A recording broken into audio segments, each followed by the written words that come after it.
dan salah satu yang hari ini kita laksanakan ya launching TPQ untuk bisa membuat jiwa dan raga mereka menjadi lebih kuat dan lebih beriman dan bertakwa. Selain mendapatkan kesejahteraan jasmani mereka mendapatkan pengasuhan baik dari segi kasih sayang personal, begitu pula mereka dapat sentuhan rohani sehingga jiwa mereka akan terbangun, jiwa yang terus optimis, kemudian religius. Itu yang kita harapkan.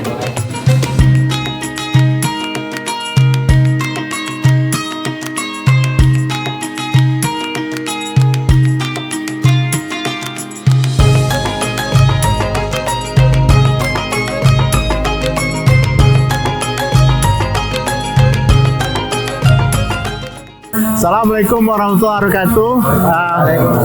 Ini anak-anak kami di UPTD RSAN, anak-anak hebat, anak-anak yang memiliki masa depan yang cerah, tidak ada beda sama yang lain.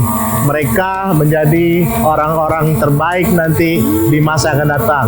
Dengan program Tahfiz Quran, launching TPQ Anak-anak Grow, kami berharap anak-anak ini memiliki jiwa-jiwa yang baik, yang taat kepada agama, dan juga selalu bertakwa dan menjaga ibadah sholatnya, yang nanti pada saat mereka besar menjadi pemimpin yang bukan hanya sukses dunia maupun juga sukses di akhirat.